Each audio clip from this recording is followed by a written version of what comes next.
So I want to conclude our study of Book 1 of the Republic by talking about Thrasymachus, the third and last of the main characters that Socrates has a conversation with in Book 1 of the Republic. The conversation with Thrasymachus is quite long, so I'm not going to go through it in great detail, because to do that would take more videos. There's an awful lot of it. It's very rich, and the text is kind of complicated in its little maneuverings and subtleties. So what I intend to do instead is really just kind of map it out. I'm going to go through what I see as the different sections and say a little bit about what the central things are that happen, central theses, etc., etc. And along the way, I will comment on a few specific points of interest. But as I say, mostly I just want to kind of map it out, and then at the end, I want to make a few remarks overall about Book 1.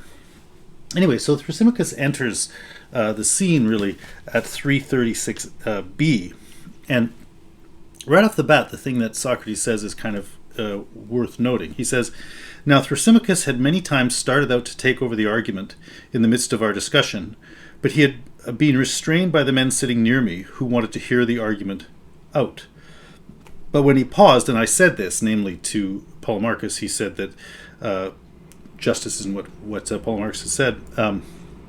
He could no longer keep quiet. Hunched up like a wild beast, he flung himself at us as if to tear us to pieces."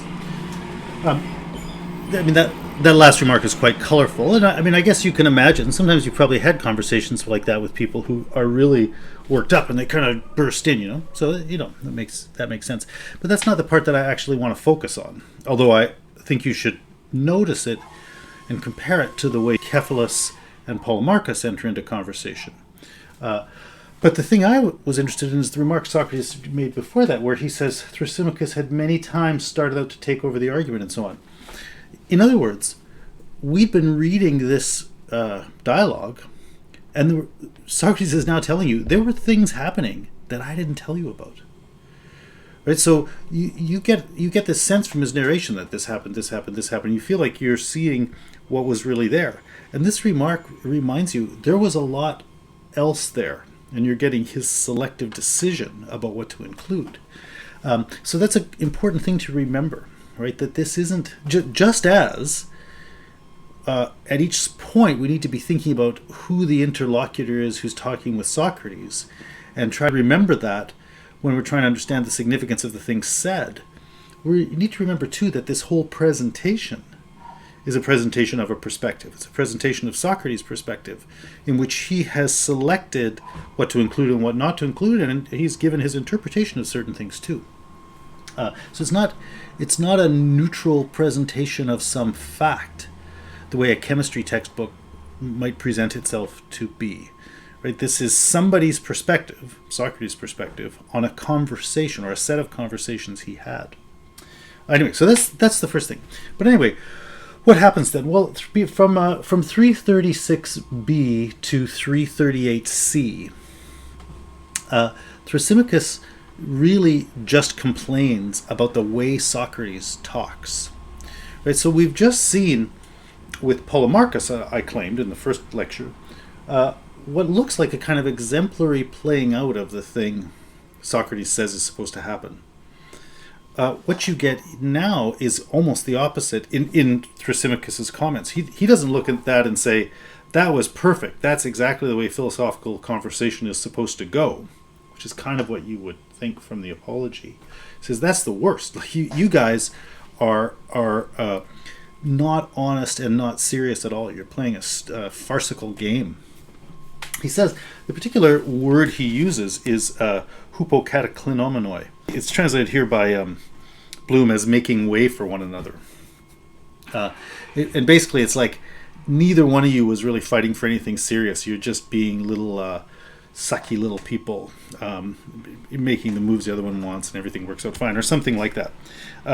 So that's how he begins, with his sort of commentary on what just happened.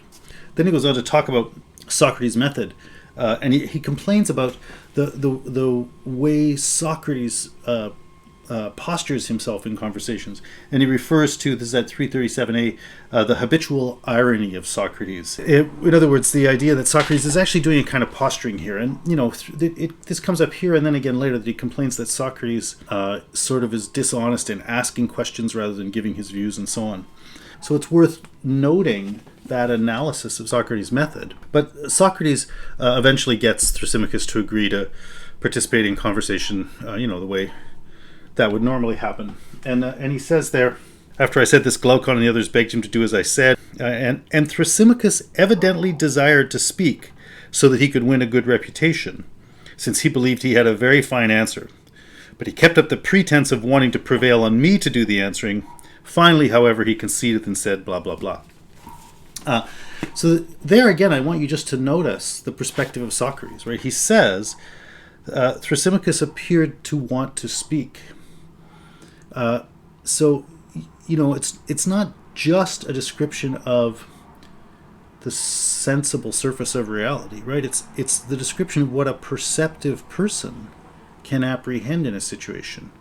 Right? He can see through Thrasymachus's behavior to what the desire is that is motivating that. In a way, that's the same kind of thing I've been trying to do in talking about Polemarchus and Cephalus. I've been trying to see through their behavior to get a sense of what kind of character they are, what's motivating them. What is it of which that behavior is an expression? And Socrates is doing that here, right? He's seeing Thrasymachus's behavior as expressing something about what Thrasymachus wants. And in fact, he goes on to say, he kept up the pretense of wanting to prevail on me to do the answering. In other words, he's saying you can see that he actually wants the opposite of what he purports to be doing or purports to be desiring. So again, just picking up on that much earlier theme of kathorao, I want to remember to think about what it is that we actually see when we see, or what it is that we hear when we hear, et cetera, et cetera. Because here he's talking about the kinds of things perceptive people notice. Right? And you might think about those things in your own experience. Anyway, that's the opening segment, but then it gets down to Thrasymachus's actual account about justice. And he gives his answer, or his remark at 338c. He says, "Now listen," he said, "I say that the just is nothing other than the advantage of the stronger."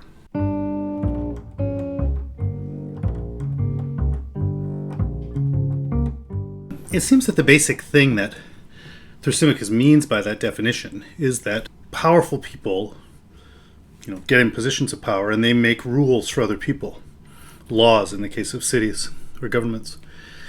And people obey those rules because obeying the rule is said to be what is just. But really, doing those things that are supposedly just, obeying the rules of the ruler, is really just serving the interests of the ruler, because rulers make rules to serve themselves. So justice, being law-abiding or whatever, is really just the advantage of the stronger party.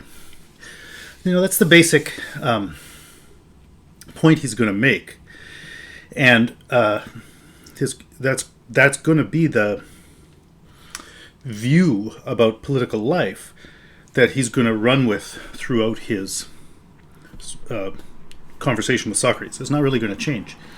And indeed, that's going to be the central thing that Socrates and Glaucon and Adeimantus are going to talk about for the rest of the book.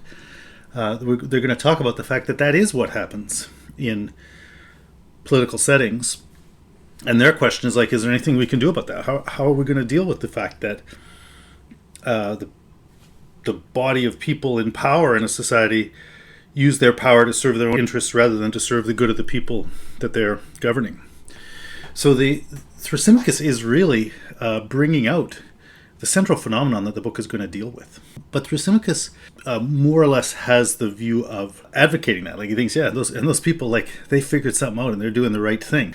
And so Thrasymachus both valorizes those people, celebrates those people, and also equates their dishonest and what Socrates would call unjust ruling with the reality of justice. He says justice is nothing other than that. And so he and Socrates are really going to disagree around those points, around whether that's all that justice is, that's all that law is, I suppose, and about whether what those people are doing is good or the right choice for people. That's where things are going to go. But the basic point he's going to make about what's happening in government, it's like, yeah, Socrates is going to agree with that. But so that's the first thing he says. But Socrates, as he did with Cephalus and Polemarchus, takes Thrasymachus' remark and says,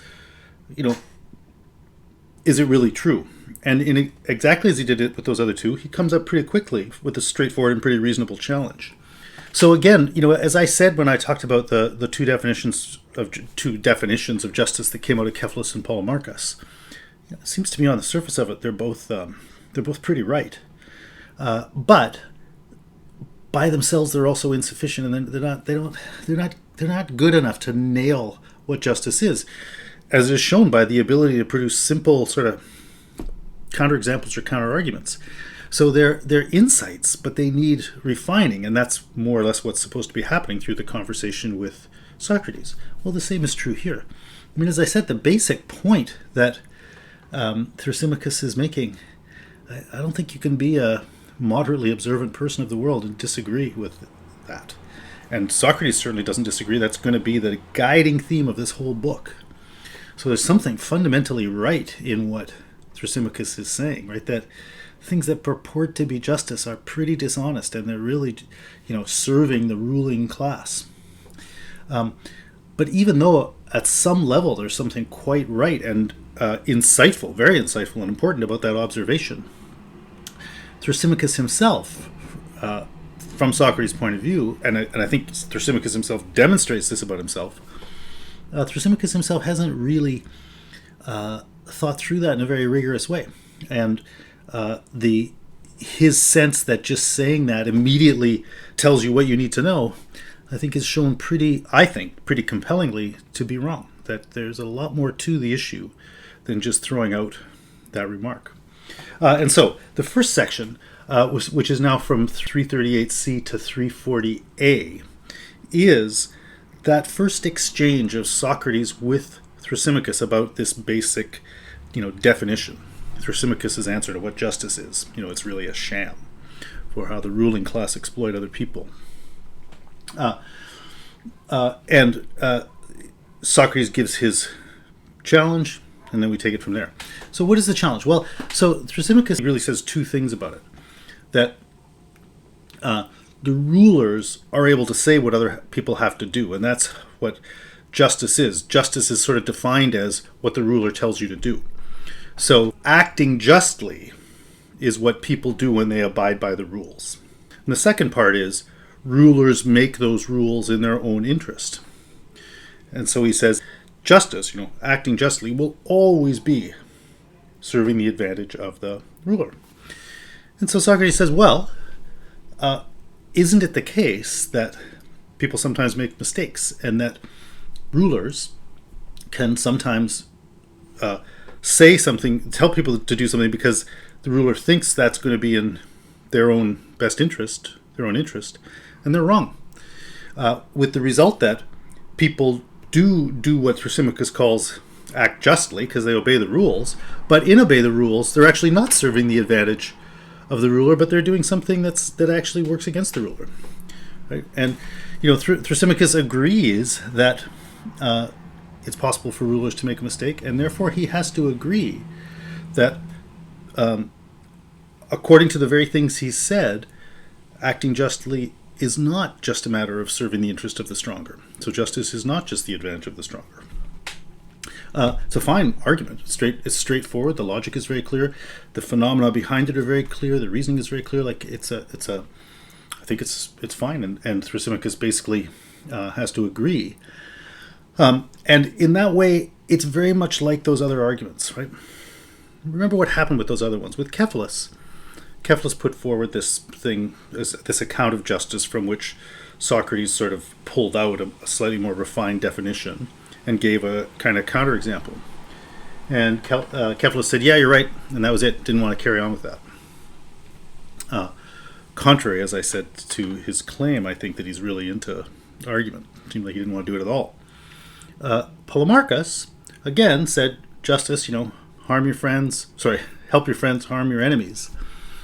And Socrates, again, through a couple of steps, challenged that. With Polemarchus, Polemarchus readily took up those challenges and played it out to the end, at which point he ultimately changed his view. I mean, or maybe he didn't care at all. Maybe he was just playing lip service all along. I don't know. But he seems pretty eager. And to me, he seems pretty serious. And that's even more pronounced here, because at the end of this exchange at 340a, Polemarchus then comes in and he's talking to Cleitophon and he says, hey, that's right, Socrates is right, he showed it. And that little exchange, which I mentioned back in the first lecture, that little exchange from 340a to b is Polemarchus's commentary on how the argument that Socrates was having with Thrasymachus went. And Polemarchus shows that he was engaged and he is assessing, and I believe he is assessing correctly, as opposed to Cleitophon, who seems like he was more passive. Like he saw the things that were happening, but it doesn't seem like Cleitophon was himself really feeling impinged upon by the issues or the argument. So he just saw two people arguing. It was like, oh, that's a fun little fighting match or whatever. But he didn't himself, it seems to me, follow through the reasoning and see the point, whereas Polemarchus did. So I'm going to say something about Thrasymachus in a moment, but before I do that, I'm going to say something about Polemarchus and Cleitophon, where they're giving you a bit of a model of what it's like to be a listener. I mean, Polemarchus, he was listening to the conversation of Socrates and Cephalus, and he had to jump in. He's like, "It's right, Socrates, and let me tell you why." Right, so you can see with Polemarchus, maybe unlike his dad, he really is into logos. He really is into argument and speeches and so on. Like he's wrapped up in the exchanges that are going on, and he cares about them, and he wants to participate. So you see from him a demonstration of a kind of active listening to these exchanges Socrates is having with others, that such that he as a listener feels like he has to know the answers to the questions and he has to be evaluating the answers. And that's why at the end of this he can say, this is what that argument showed. And it might be different from what Thrasymachus claims, it might be different from what Socrates claims, but the point is, Polemarchus on his own has taken on the responsibility for thinking these things through and following the argument. And whereas I think Cleitophon is not really doing that. One of the reasons I want to stress that is not just to mark out the difference between these characters, but also to think about what your or our role is in reading these. But these dialogues require us to be active listeners and to think through these arguments. And so I think Plato, in writing this thing such that Socrates includes that in his narration, I think is drawing attention to that. He's drawing attention to something about what is required of someone listening to or reading these arguments. Anyway, that's how those guys respond. Thrasymachus in this case responds a little differently than either Cephalus or Polemarchus did in comparable circumstances. Cephalus took off. Polemarchus, it seems to me, really thought about things and was kind of swayed by it and felt like his subsequent entry into the conversation had to take account of the insight that had been revealed in the sort of refutation or challenge that Socrates had brought. And so what really happened was his insightful first remark got worked through and refined until it became better. Thrasymachus comes upon a challenge that I think is pretty straightforward and legitimate and compelling, as Polemarchus says. But Thrasymachus sees that something happened there. But he doesn't then try to incorporate that insight into reshaping his thing. It's more like he says, "Oh, yeah, you didn't get what I was saying. Here's what I'm saying." And so it's more like he does refine what he's saying, but it's more like a kind of a dodge or a it's much more competitive. Right? It's not so collaborative. He's not learning from the objection. He's saying, "Here's how I can get around your challenge." But so then he comes back with his second candidate for the definition, and he introduces this notion of in the precise sense.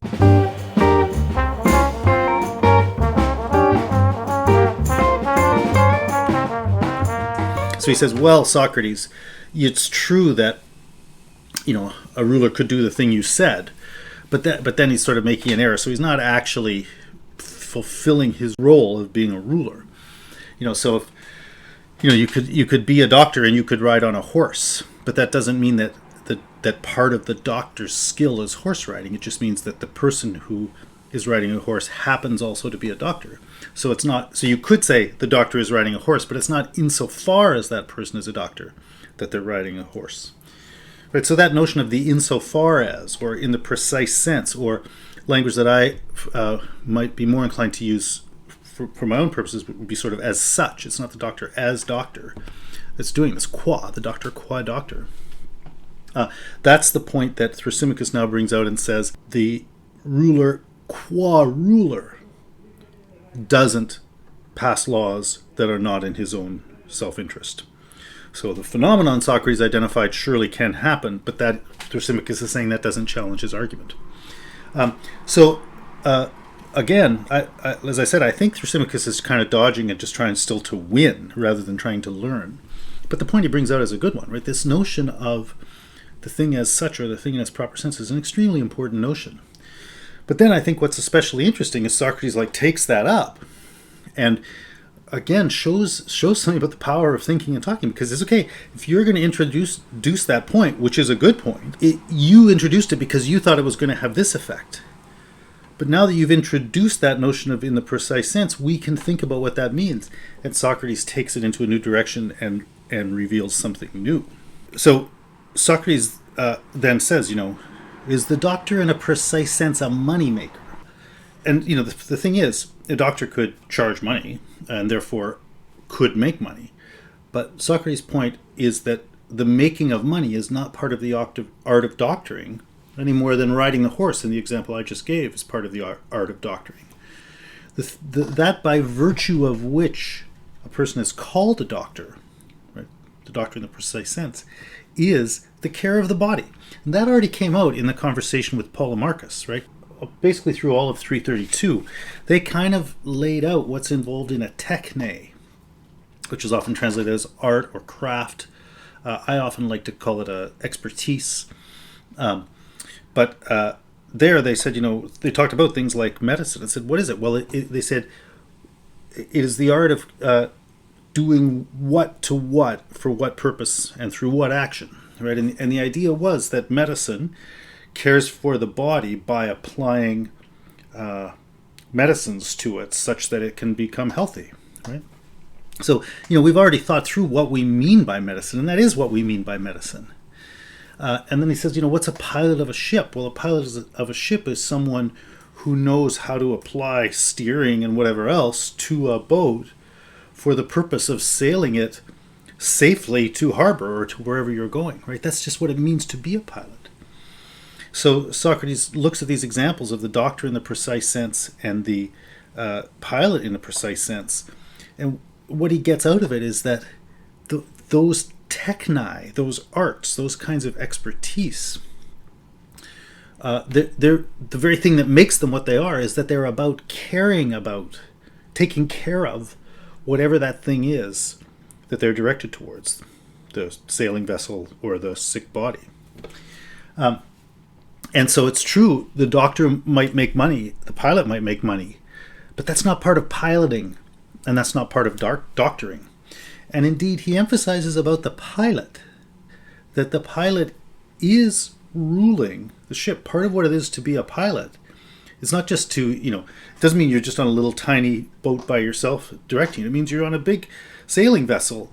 And so your leading of the ship is also making decisions about all the other sailors, all the people who are doing all those other things, those who are in your charge.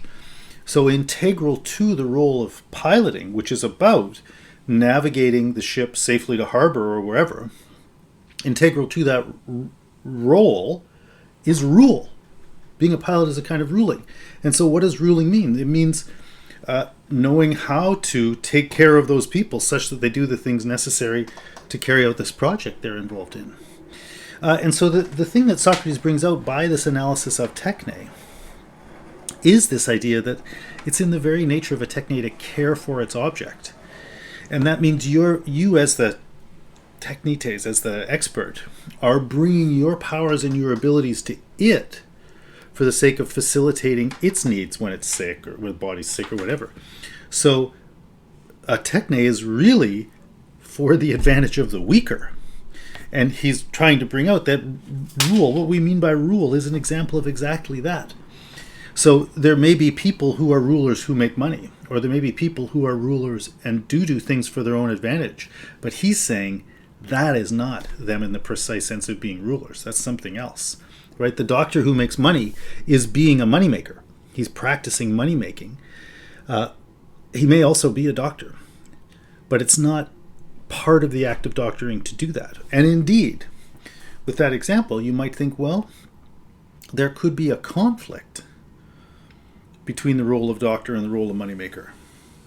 And similarly, there could be a conflict between the role of ruler and the role of moneymaker. So this is that's roughly how Socrates' second analysis goes, right? And so again, Thrasymachus is confronted with a kind of a challenge to the point he's made, but it's a challenge that's been developed out of the very terms he introduced into the argument.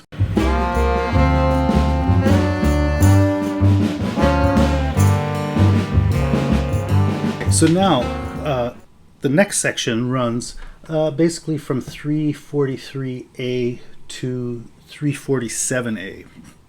And Thrasymachus then begins by basically saying, well, doctors do make money, right? He says, Socrates, don't you know what shepherds do? They don't care about the sheep. They just want to get the wool off them.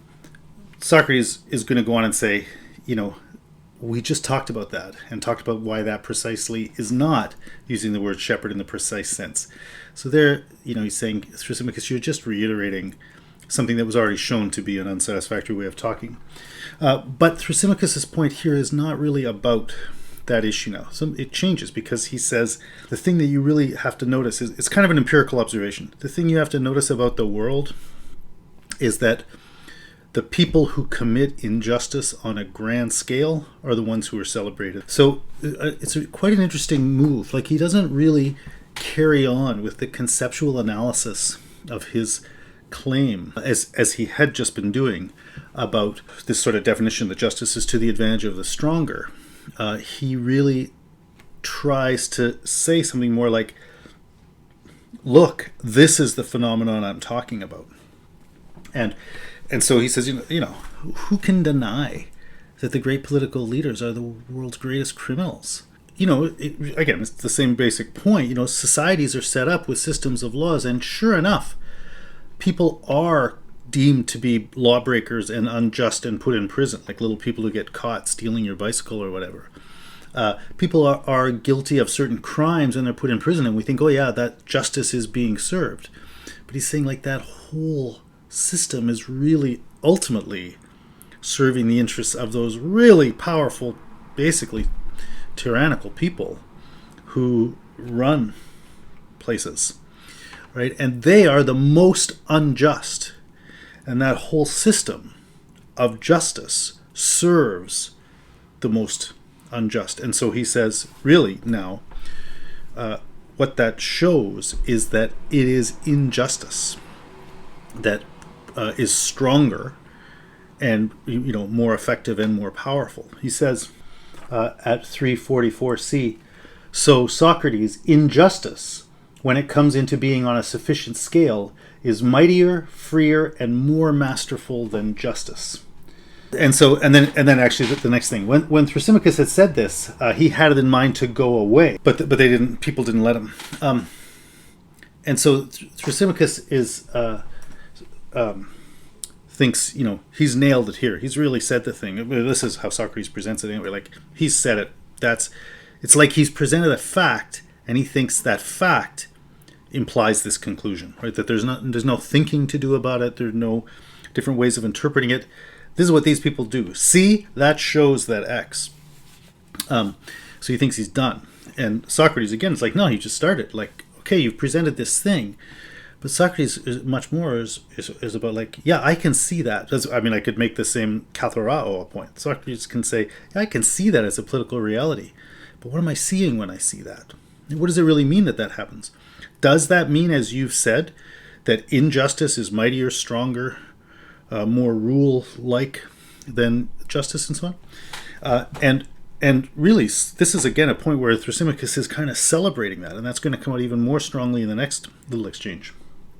And so Socrates says to Thrasymachus, this is at 344e, do you suppose you are trying to determine a small matter and not a course of life on the basis of which each of us would have the most profitable existence?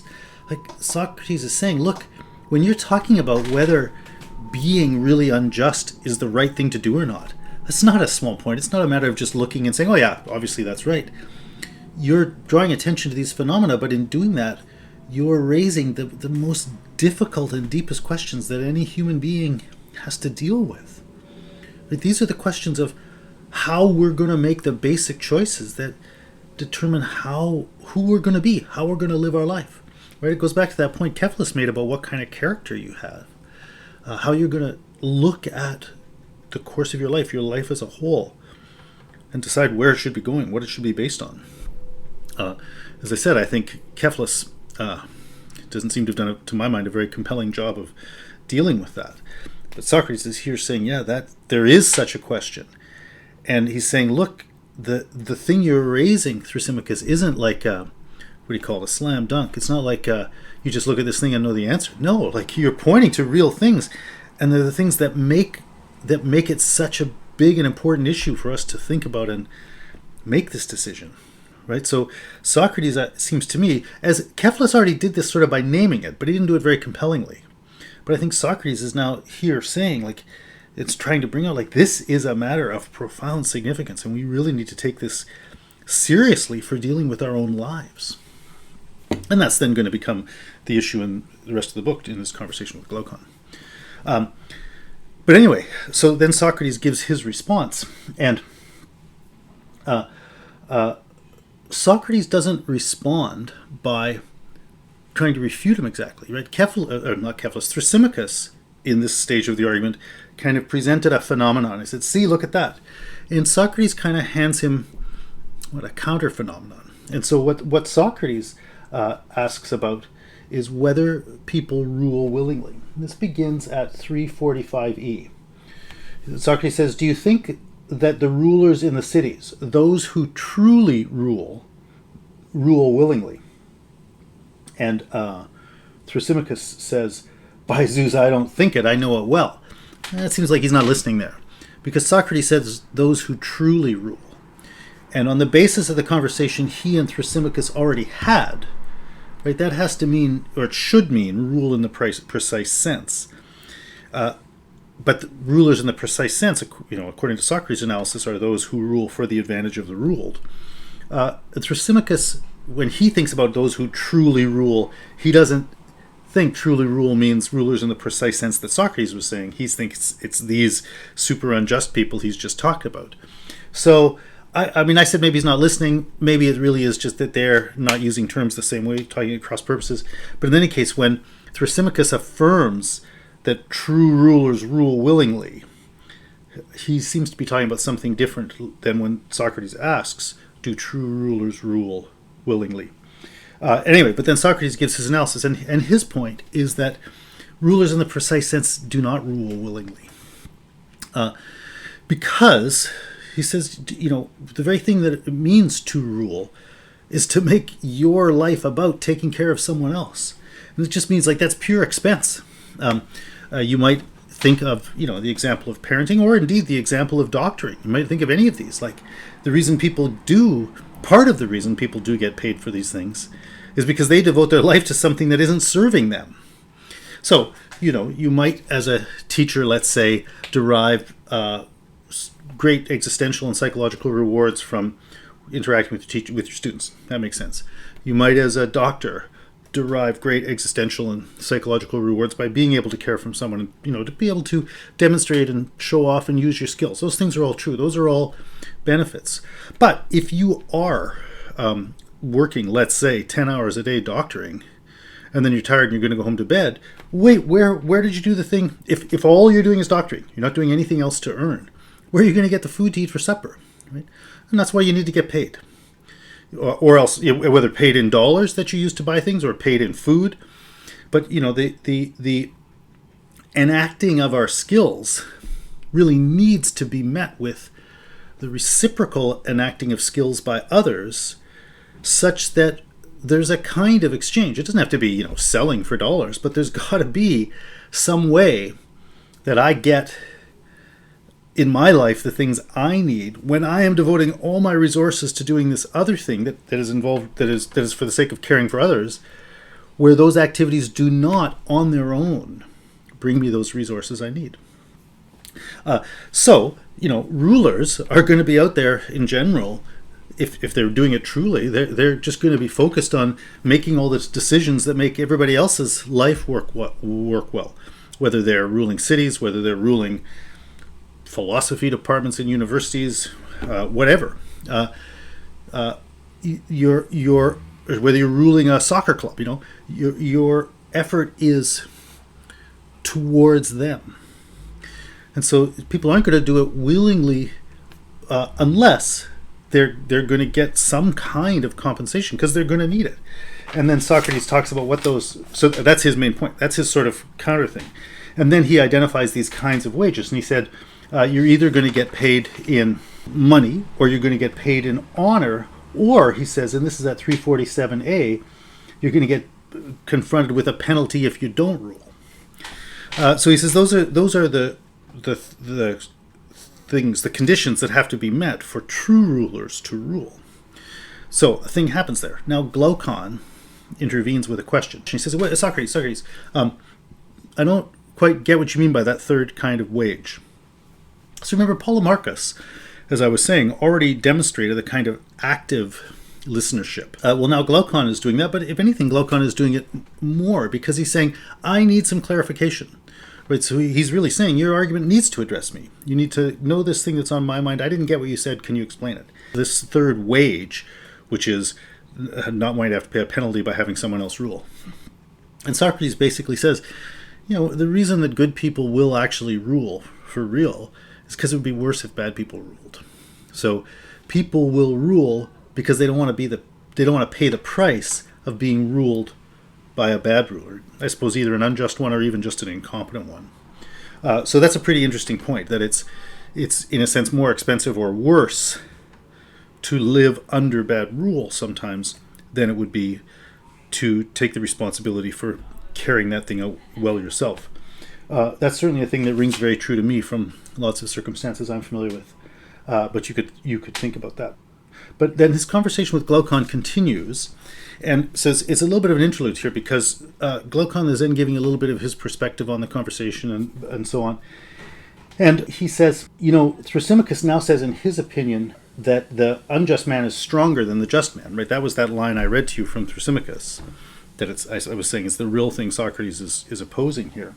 And he says, which do you choose, Glaucon, and which speech is truer in your opinion?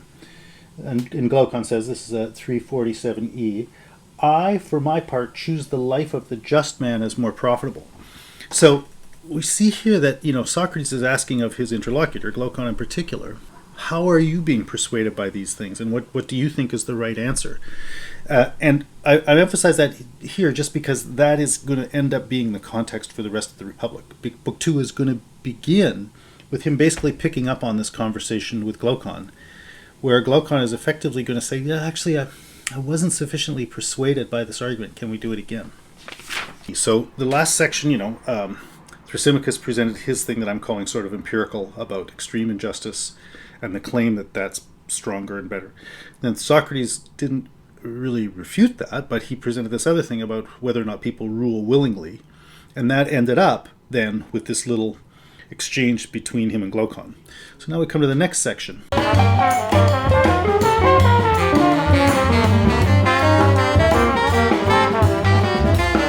And he says, okay, Thrasymachus, go back and repeat from the beginning. Do you assert that perfect injustice is more profitable than justice when it is perfect?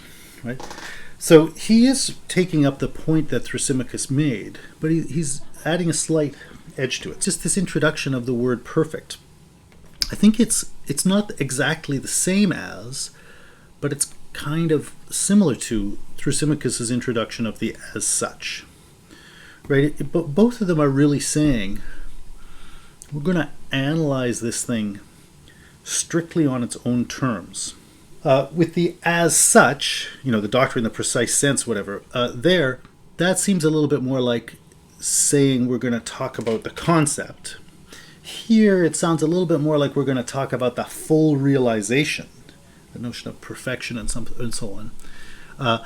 So it's almost sort of like the alpha and the omega, like the thing purely taken in principle, the thing purely taken in its fullest development. But so that's why I say like they're quite similar, though maybe not quite identical. But in any case, Thrasymachus introduced this notion of the as such. Socrates introduces the notion of the perfect, and his point is like those are the terms in which we have to conduct this investigation if we're really going to take it seriously. I want to bring up as an aside that is a way human beings can act and think. You can do it when you read this book. Thrasymachus can do it. It's very clear that the interlocutors and you and I can navigate quite handily with the notions of the as such and the perfect. It is worth asking, and this will come up, it is worth asking, what does it say about us as human beings that we can deal with that notion meaningfully? So that's just an aside. Anyway, so now this next section, this is where Thrasymachus, it seems to me, really, in a kind of the strongest way, is brought to come out and really say, like, yeah, I admire these people. And it happens by Socrates bringing in the language of virtue and vice. The language of virtue is the language of excellence. I'm talking about the Greek word arete. He's really going to ask Thrasymachus, do you think that this perfect injustice is a matter of excellence, of human excellence, basically? And Thrasymachus is going to say yes. He's going to say those are the people who really know what they're doing. So it's going to be a matter of excellence and indeed of wisdom. He says good counsel, which is the notion that's going to be associated with wisdom when they talk about wisdom more explicitly in later books. So Thrasymachus says, yeah, those people, they are excellent and wise. And so Socrates is now going to pick up on those themes. Here again, Socrates takes something that Thrasymachus affirms meaningfully. It's not silly what Thrasymachus says at all. But Socrates focuses on what's involved in what Thrasymachus says, not in the context of Thrasymachus' saying of it, but on its own right, and explores it, and then sees what the relationship is between what's implied in these ideas Thrasymachus is using and the claim Thrasymachus wants to make. So really Socrates here explores something like virtue, excellence, and wisdom. And basically what he says, I guess thinking about excellence, thinking about both of them. He's saying, excellence, like you develop excellence, you become excellent, you learn something. Wisdom, that's kind of a matter of learning too. It's kind of a matter of knowing something. So he looks at examples of experts. So again, Techne comes back again. It came up with Polemarchus at the beginning when they were talking about, the medicine and so on, what objects does it aim at and so on. It came up when they were talking about in the precise sense, and now it comes up again. Because the thing Socrates is getting at is that, like, to have a techne, to have an expertise, you really have to have learned. Right? You get that thing because you put some work into developing a meaningful relationship with some subject matter and learning how to interact with it effectively. And so, in a significant way, excellence and wisdom sort of on one side are kind of like knowledge as opposed to ignorance, experience as opposed to inexperience. Right? He says, when you develop medical skill, it's not like you're competing with other doctors trying to say, I'm going to be better at doing heart surgery than you. Not insofar as you're a doctor. Insofar as you're a competitive person, you might do that. But that's got nothing to do with the art of doctoring. Rather, the art of doctoring is saying, I'm going to try to do a better job of doing heart surgery than someone who doesn't know anything about it. Right? Developing that skill is trying to do better than what one would do if one didn't know. Right? That's why you learn. That's what expertise is about. It's becoming someone who's better at it. But not better than somebody else who's an expert, better than the non-expert. Whereas to just walk around and imagine you could do this better than anybody and so on, that's not the mark of an expert. That's precisely the mark of an ignorant person. right? So an ignorant person imagines, oh, I'm going to be the best and I can be better than anybody. Like, that's just not the kind of attitude you have when you know how to do something. And that's not what learning is even about. It's not about competition in that sense. It's about trying to become good at doing this thing. And so, again, then if we think of what injustice is like, he says, what's injustice like? Injustice, as Thrasymachus is talking about it, is like just trying to be better than anybody, right? Trying to win everything, right? And he says that, that's not the kind of attitude that goes along with knowing how to do something well. Knowing how to do something well is basically a sort of excellence. It's like Techne. And so he says, when you Thrasymachus are actually kind of admiring these people, you're not really admiring perfect injustice, right? The whatever it is about them that's good is really going to be kind of a reflection of discipline or something like that. It's going to be a reflection of learning. If there's the thing you're admiring about them actually maybe really is virtue, their virtue, but in that sense it's not their injustice you're admiring. It's the fact that they've learned something and they've developed some kind of competence, right? So just in general, Socrates is trying to bring out the idea that the thing Thrasymachus is celebrating about these people has more to do with those sides of our life and our behavior and our experience that have to do with submitting ourselves to a norm and making ourselves answerable to a subject matter and growing and learning through practice and study. What Thrasymachus is admiring about these people has more to do with that than their attitude, which is reminiscent more of the profoundly ignorant person of just wanting to be better than everything. So that's sort of roughly the form that analysis takes. Now back at 349a, when this was beginning, when Thrasymachus just said, like, those people are excellent and wise, excellent and prudent. Socrates said, Thrasymachus, you seem really not to be joking now, but to be speaking the truth as it seems to you. And so, as I said, I think that, Thrasymachus came in, talking, boasting, yelling at Socrates. And then Socrates said, well, he really wanted to talk, and so initially he began, as Socrates says, with a bit of a pretense of not wanting to talk. Then he brings out his argument and thinks, haha, see how smart I am, and Socrates refutes it. So he says, oh yeah, well, you didn't listen to me. Here's what I meant. Socrates refutes that again. And then he says, oh, Socrates, do you really think, and he brings out this example of shearing sheep and perfect injustice. Like, Thrasymachus is getting sort of pushed by Socrates, but in doing it, it seems to me at each step, he's sort of bringing out both better in a way that is more revelatory of the thing he's talking about. He's producing an ever better account in a way, but also he's producing something that is better at showing you something about what he believes. And I think here, in a way, he's really laying his cards down, right? That he admires those people. He thinks they're the ones who are really doing it, something like that. And I just add again, Socrates has been insisting throughout that, like, his method, so to speak, talking about philosophy is meaningless if you're not really talking about things you really believe. So Thrasymachus accuses Socrates and Polemarchus of playing a game. And Socrates says, no, that's not playing a game. We're very serious. But playing a game is when you just sort of throw words around and you don't speak with commitment, and therefore you're not answerable to the consequences of what you've said, right? Going back to this thing Kepler said about earning and inheriting, when you're really putting out your words, you have an investment in them. And therefore it matters to you what happens to them. Whereas you can just throw things around and you're just inheriting opinions and dropping things back and forth. Like, it doesn't matter what gets said, because you weren't really invested in the argument. Right? So I said that's kind of what Kepler is like, as it seems to me. Well, it seems to me Thrasymachus starts out a bit more like that, but he has been drawn in to be more and more serious. And so consequently, when Socrates gets to the point that I was just getting at 350c, he says, then the just man has revealed himself as the good and the wise, and the unjust man as the unlearned and bad. When they get to that conclusion, he says, now Thrasymachus did not agree to all of this so easily as I tell it now. So again, that's Socrates reminding you that he's not quite reporting everything. But he dragged his feet and resisted, and he produced a wonderful quantity of sweat, for it was summer. But then I saw what I had not yet seen before. Thrasymachus blushing. So what does that mean, and why is it there? Well, I think it's the flip side of that remark I just read. Thrasymachus, you seem really not to be joking.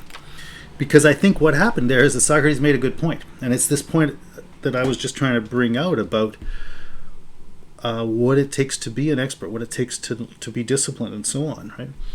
I think that the point Socrates has made has actually, because Thrasymachus was invested, when Socrates made a good point, it actually affected him. And I think his blushing is him feeling, oh my God, right? I was wrong, or something like that, I think.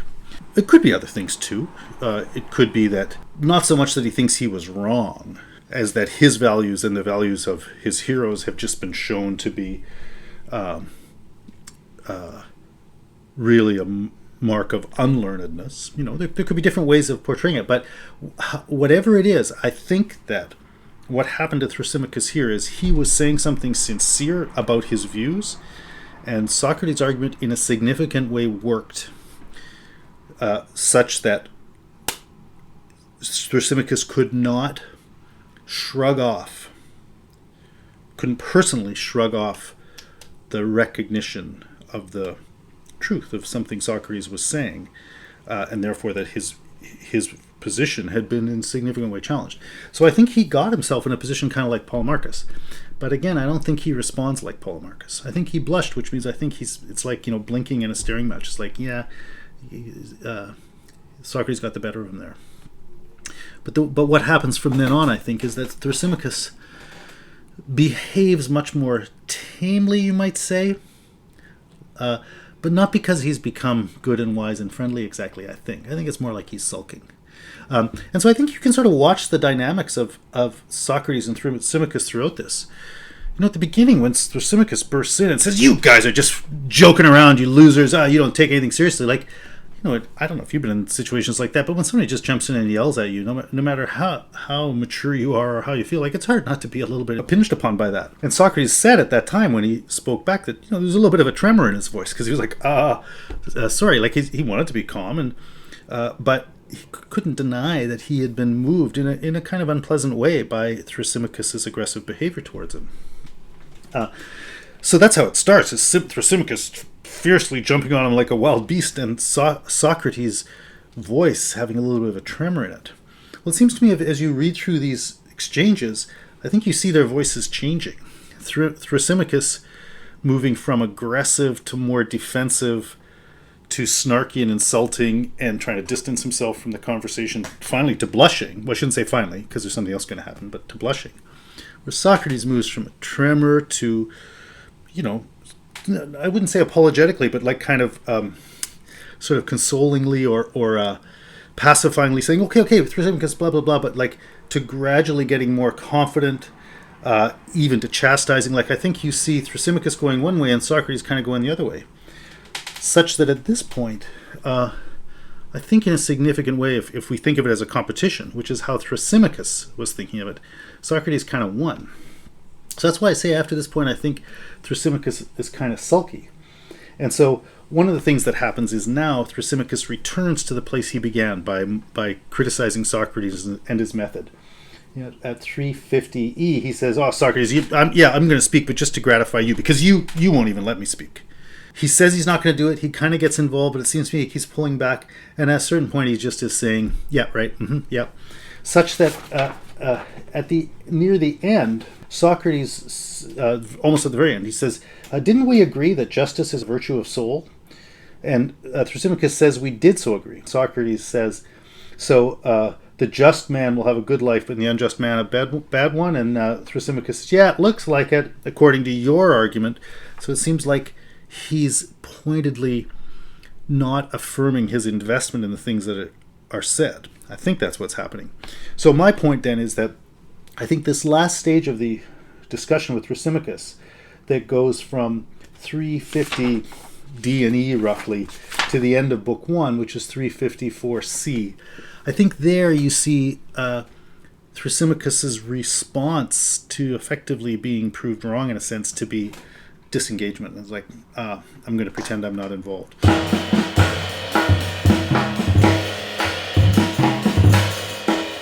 So in this last part then, Socrates says, well, we got to this point. If justice is more like wisdom and virtue and injustice is more like ignorance, he says, I think it's going to be relatively easy to show that justice produces the better life and so on. But I don't want to do it in quite that direct a way. I want to bring out another point. And so then he says, would you say that a city is unjust that tries to enslave other cities?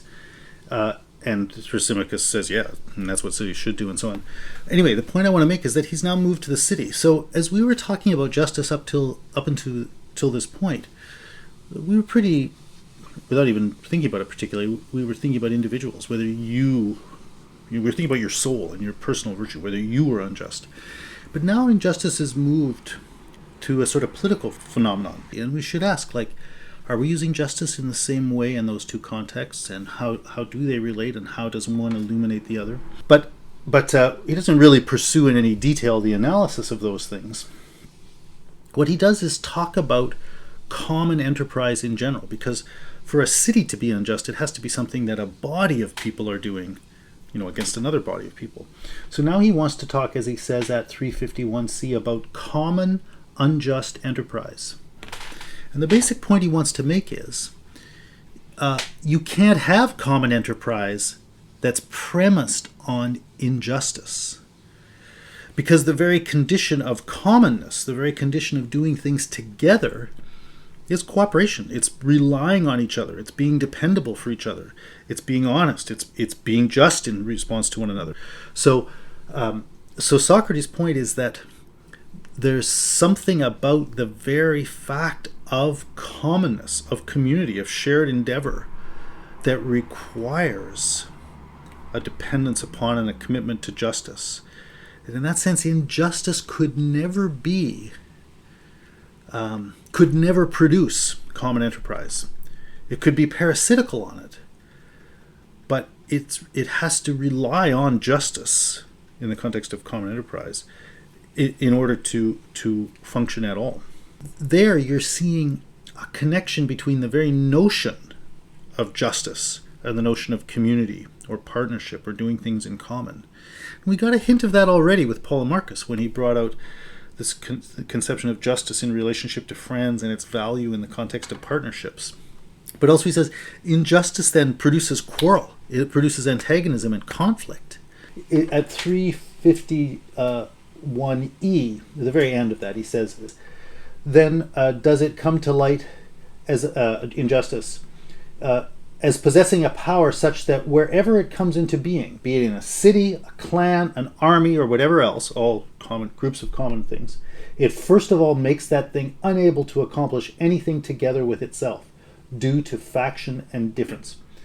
And then it makes that thing an enemy both to itself and to everything opposite and to the just. Right? So that is the way in which injustice exists. It exists as the establishing of opposition within something, such that thing can't even accomplish anything. So that, up to that point, I think that is already a very powerful point and worth reflecting on, and it will be worth remembering when we move on to talking about the city in Book 2. And then he makes one further point. He says, isn't it going to be the same thing in a person? That if you are unjust, that means in a certain way there's going to be a kind of conflict within yourself, and you're not going to be able to accomplish things.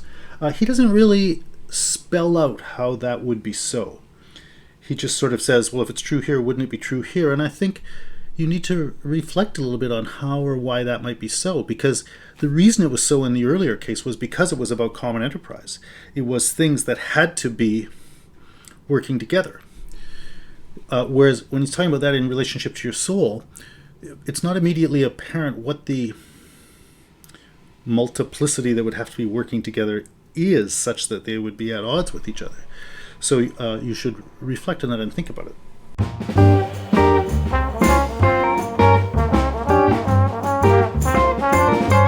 So, the very last section now, there's really just one more thing I think that happens.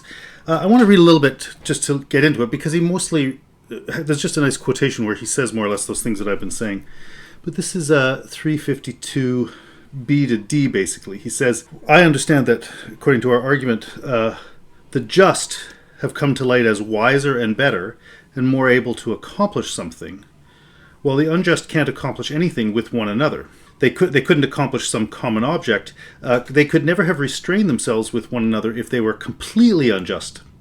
But it is plain that there was a certain justice in them, which caused them, at least, not to do injustice to one another at the same time that they were seeking to do it to others. And as a result of this, they accomplished what they accomplished, and they pursued unjust deeds when they were only half bad from injustice, since the wholly bad and perfectly unjust are also perfectly unable to accomplish anything. Right? So that basically summarizes the point I was trying to bring out from that last conversation. And then he says here, but whether the just also live better than the unjust and are happier, which is what we afterwards proposed for consideration, must be considered. So I'm just trying to bring out, what has and has not happened in the argument. And Socrates is saying, yeah, so we've done that analysis, but now we're going to finally get back to that question that Thrasymachus really brought us into at 343 when he gave this example of the perfectly unjust, but then he said they were stronger and better and happier and so on. And so Socrates has been going through all of this to bring us back to that. So he says, and again, remember he said there, when Thrasymachus said that, he said, do you think this is a small question? No, this is the big question because we have to decide how to live our lives. And he says the same thing again here at 352d, for the argument is not about just any question, but about the way one should live. So that's what he's going to do now. So he wants to carry on that conversation with Thrasymachus. But Thrasymachus has already begun this back again at 352b by saying, feast yourself boldly on the argument, he said, for I won't oppose you so as not to irritate these men here. Like he, as I was saying, he's sort of building in this idea that he's not really taking this that seriously. Anyway, the last piece of the argument then is Socrates saying, okay, let's go back and figure out what exactly it was that we meant by virtue or excellence. And he says to do that, we have to figure out with respect to anything what its ergon is, what its proper work is, what the distinctive thing is that he does. And so he says about anything, can you identify that special thing that it does that is sort of definitive of it that isn't done by something else? So, an eye. An eye can see. Ear can't see. A book can't see. A hand can't see, but an eye can see, right? That's sort of the distinctive function of it. That's what we say it's about. And so the excellence of the eye, an excellent eye, comes in its ability to see well. And so your eye is in good shape when it does a good job of seeing. He says, that's what we really have to do when we think about something. What's its distinctive work? And its excellence will be its being able to do that particularly well. Well, so he's going to ask that about the human being, whether it has some distinctive thing that it does. The human soul, does it contribute something unique or special? And he says here at 353d, come, let's consider this now. Is there some work of a soul that you couldn't accomplish with any other thing? Right? That's our question, right? So what's going to be the virtue of the soul? And then he gives an example. Managing, ruling, and deliberating and all such things. Could we justly attribute them to anything other than a soul and assert that they are peculiar to it? So he's picking up the very things we've just been talking about, managing, ruling, and deliberating, figuring things out, which probably relates to that notion of being of good counsel or being wise or something like that. Right? So the point is, and the answer is no. Like if you ask what rules, like a hand doesn't rule, an eye doesn't rule, a book doesn't rule. A person with the distinctive human capacities is who rules. So notice then that he has just associated the very things we were talking about with the unique and distinctive capacities of humans. Like it is a human reality to have politics. It's a human reality to have that domain where justice and injustice and rule over others exist as possibilities. He's just made this connection between the distinctive capacity of soul being, ruling and so on. And we have already seen what it means to rule well. So if it is the distinctive thing of soul to rule, and we've seen that what ruling well is, then that thing we were just talking about would be fulfilling the character of soul. So in other words, it was the distinctive capacity of soul to be the sort of thing that can care for other people by being concerned about justice and so on. So basically, the virtue of soul is going to be ruling well and so on, blah, blah, blah. He says, Thrasymachus, will a soul ever accomplish its work well if deprived of virtue? Well, inasmuch as virtue just is accomplishing your work well, then, by definition, the answer should be no. And so he says, no, that's impossible. So then Socrates just makes this point I just made. Then a bad soul necessarily rules and manages badly, while a good one does those things well, necessarily. Right? And he says, didn't we agree that justice is virtue of soul and injustice vice? That came up in the conversation with Polemarchus. I don't know that was ever meaningfully analyzed or discussed, and I don't know that Thrasymachus ever agreed. But we could make something out of that, because really I think ruling well and justice have been shown to be pretty closely integrated, and ruling well is also the virtue of soul. So I think Socrates has come very close to making this connection, right? The distinctive thing about the human soul, about human beings, is that we have the capacity to be concerned about justice. That's one of our distinctive powers, like the eye can see. And so being excellent at doing that distinctive thing a human soul does would be being excellent at being just. And that, which actually then sounds like ruling well. So in fact, maybe that connection, even if they haven't drawn it out, has been set up for us. But anyways, Thrasymachus says, yeah, sure, we agree to that. And so then Socrates says, well, then the just soul and the just man will have a good life, and the unjust man a bad one. And Thrasymachus says, it seems so according to your argument. Again, I don't know that they really pulled that off in the sense of answering to the real kinds of concerns that have been raised. I mean, he's sort of saying this will be fulfilling the distinctive human capacity. So if by definition, good human life will be being just. So I think Socrates really has made the point he needs to make. It's an important point, a powerful one, and he's put all the pieces in there. But what he hasn't really done is answer the question that might be on people's minds. So Thrasymachus says really unjust people get to steal everything they want, and they have fancy dinners and sex and parties and power, got all that stuff all the time. Aren't they happier? I think Socrates may well have laid the ground for showing that those things they get aren't ultimately fulfilling of a human being, for the reason he said here. But he hasn't actually really addressed those points in a way that I think would be convincing to someone who found that point that Thrasymachus is making plausible in the first place. So I think that's where book one ends, and indeed I think that's pretty much exactly where Glaucon is going to pick it up in book two.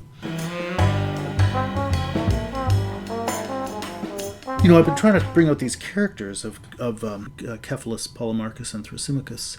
I've been trying to bring out their different characters with respect to issues of argumentation, how they respond to Socrates' method. But there's more than that, right? Cephalus is also pretty concerned about money, and he's shown us something about how he feels about death and about the afterlife and that sort of stuff. Religion. Thrasymachus really likes those unjust rulers and thinks they're actually the pretty cool and impressive people. Polemarchus, I'm not sure what to say about him, except that judging by his answers and the way he behaves, I kind of think of him as the guy who is eager to fight on the side of what he thinks is the good. And because he's really talking about defending your friends and your enemies. He's eager to get in the argument and so on. So I sort of think of him as an ally, a guy who's wants to go fight with his guys or something like that. I'm not sure that that's right, but that's kind of how I guess the sense I get from him. But anyway, so there are our three guys. Well, one thing I notice, if my sense of them is correct, is that those three people also in a way then represent three different kinds of philosophical vision or philosophical orientation.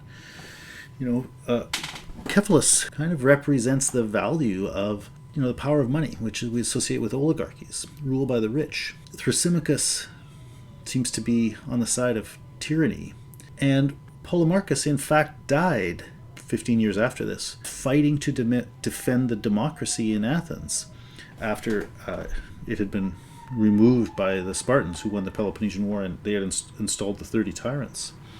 So, there's a way that this looks kind of like the oligarchic guy, the democratic guy, and the tyrannical guy. The older father has a kind of an oligarchic soul.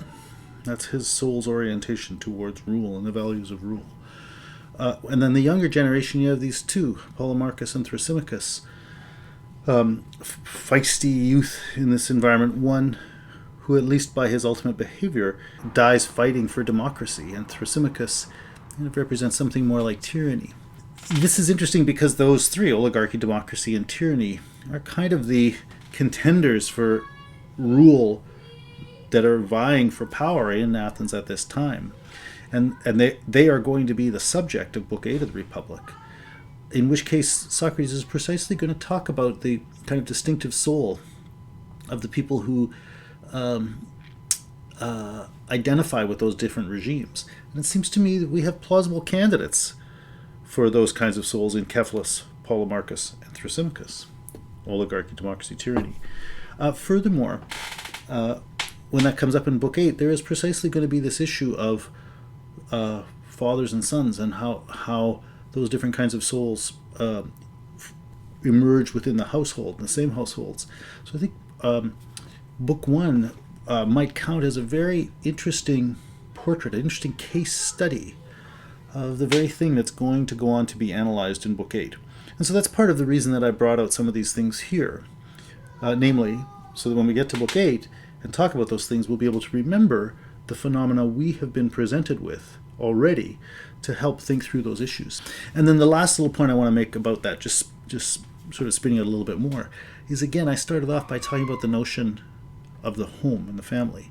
And so we've seen something about what happens inside the walls of the house. But it's also given us a vision of the family, or what happens in the context of the family, and the relation between fathers and sons, with Polemarchus and Cephalus and so on. We'll go on next to begin Book 2 and look specifically at the character of Glaucon.